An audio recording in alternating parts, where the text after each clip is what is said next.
Last week, I teased you with this. One piece that was made during an 11-year period that ended in 1933. It was discontinued because no one wanted it at the time. Well, now collectors want it. And I paid $25 for it at my very first estate sale.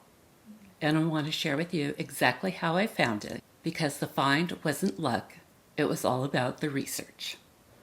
Let me show you how I found the estate sale, what I did the night before, and what went through my head standing in line at 9:15 in the morning. I want you to think about one thing as we go through this. I went in with one thing in mind and a $100 budget, and I walked out having spent $104. And I also put something back, and that decision is just as important as anything else I did. Let's start at the beginning. The first question that most people ask me is, how do I even find estate sales? And the answer is actually simpler than you think. I find them on Facebook and estatesales.net. That's it. Just search estate sales near me on Facebook. Estate sale companies in your area will come right up. Follow the ones that are local to you, and they'll post their upcoming sales straight to your feed. You don't have to go looking, the sales come straight to you. And that is how I actually found my first one. My second tool is estatesales.net, and you search by your city or zip code. Every company in your area posts their full listings there.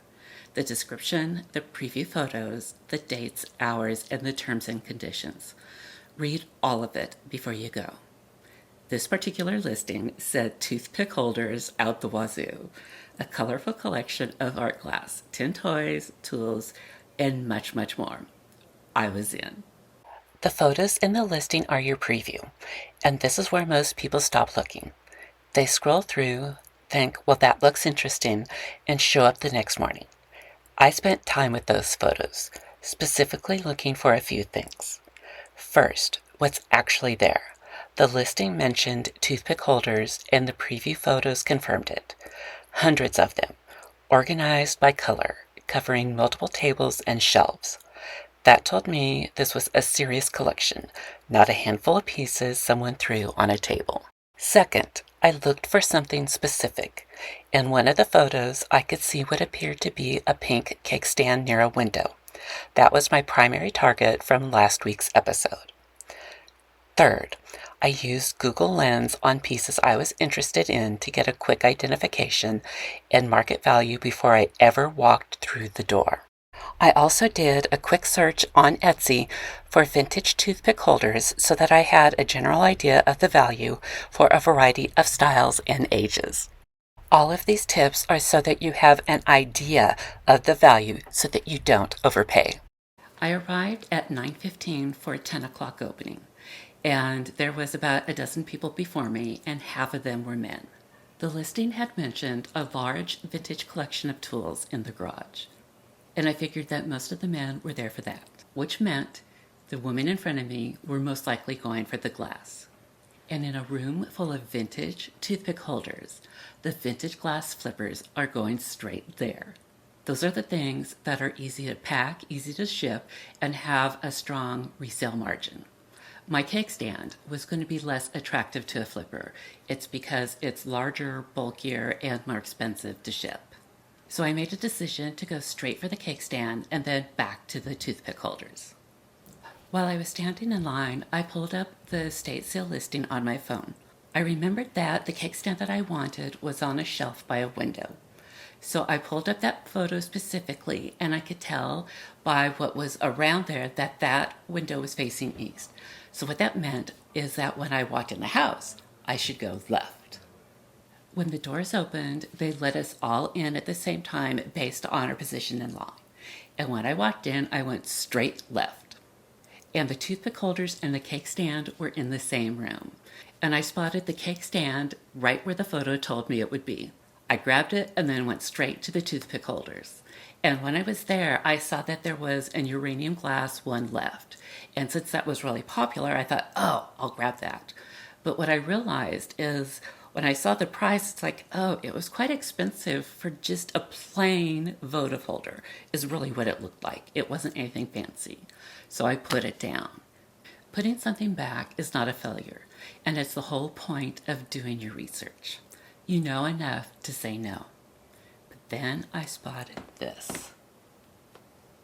H.C. Fry Glass Company, Rochester, Pennsylvania. Their Fulva line, which stands for Fry Oven Glass Art Line, was produced from 1922 to 1933, 11 years. They discontinued it because it was expensive to make and the public wasn't ready for it. Well, the public's ready for it now. It was still there because the price is higher than a flipper actually wants to pay, especially considering that they have to pay for shipping. Well, I didn't have to pay for shipping. $25. I also picked up 4 toothpick holders. The Chaloner Taylor, it's a Victorian green milk glass circa 1890. That yellow-green color isn't jadeite. It's a completely different category, often driven by uranium content in the formula. The Jefferson Glass Iris with Meander in opalescent clear, an aqua pressed glass with Hobstar pattern, and a green elegant glass trophy with applied handles. There was a small chip on that one, which is why it was still there and why the price was right. And on my way out, I spotted this. $4. Fostoria Americana. I'll tell you the whole story behind this pattern at another time. But I recognized it immediately, and it went into my basket without hesitation. I had a budget of $100, and I spent $104. I decided not to explore the rest of the house because I had gotten what I came for, and I honestly didn't want to be tempted by finding any fun new treasures. And that is a strategy in and of itself. I want to come back to this piece for a moment. H.C. Fry was one of the most respected glass companies in the early 20th century America. The Fulva line was their art glass experiment, lead crystal with a distinctive pearl opalescence. That milky, slightly luminous quality you're seeing, that's the lead formula doing something that most glass can't do. The Fulva line ran from 1922 to 1933. It was expensive to produce, and the market wasn't ready for it. They discontinued it after 11 years. Now, there are 2 things about this piece that tell you what it is. Not proof, but physical evidence that puts it squarely in the right category. First, the glow. Hold it toward a light source. That fiery orange-pink glow you're seeing, that's not a trick of the light, that's chemistry. Aluminum oxide is the formula reacting to the heat. It's called dichroism. The glass appears pale blue or milky in normal light, but when the light passes directly through it, the formula scatters and the rays produce that fiery sunset color. That is the hallmark of the Fry Pearl opalescent formula. You cannot replicate that with standard modern production glass. Second is the construction. Look at that base.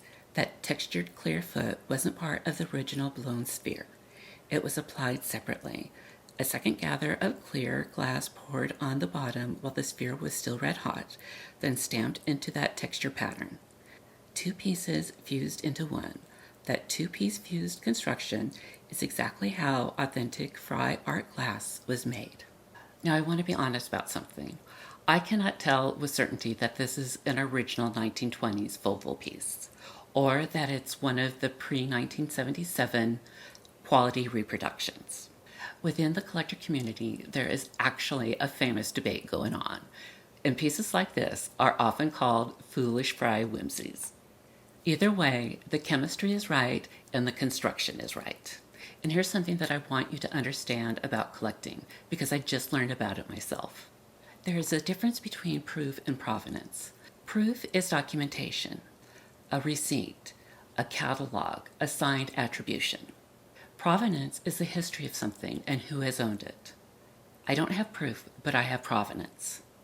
I paid $25, and I want to be completely honest about how that decision was made, because I had seen this piece in the estate sale pictures, and it was one that I really liked.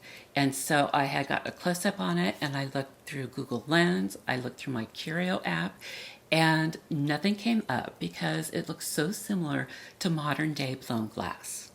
What told me what I was looking at was a little piece of paper that was tucked inside the piece. In the collector's own handwriting, it said H.C. Fry, Fauvel Aquamarine. She knew what she had, and she made sure that anyone else who would have it knew what it was. That same collector had labeled the Challenor Taylor piece along with the Jefferson Glass Iris. The rarest things in that room had notes. What this told me is that this was a true collector, and they wanted to make sure that whoever these pieces ended up with, that person knew what they had. I trusted that note, the price felt right, so I brought it home. I didn't have to ship it, I just drove it home. Now, I've done some research since I've gotten home, and I have not found anything identical to it, which goes to show me that it is actually a very rare piece. I didn't spend $25 because I thought it was a rare, valuable piece. I spent $25 because it was something that I liked and something that I would use. The rarity is just a fun bonus. I want to tell you what surprised me most about my first estate sale. It wasn't the finds. It was knowing how much doing the research ahead of time really mattered. I spent an hour the night before. I did close-ups of the pictures, and then I put them on Google Lens to see if I could match the style or the name or the brand. And then I also looked on Etsy and got comparable prices because I wanted to make sure that I wasn't going to overspend. I wanted to know what I was getting into. I knew what to grab, I knew what to put back, and I knew when to stop. And I was nervous walking in. I am not going to say I wasn't. But nervous and prepared are two different things. And you can be both at the same time. I'm definitely going back. Next week, I promised you a story behind this. Pastoria Americana, and it's one of the most collected brand patterns in America.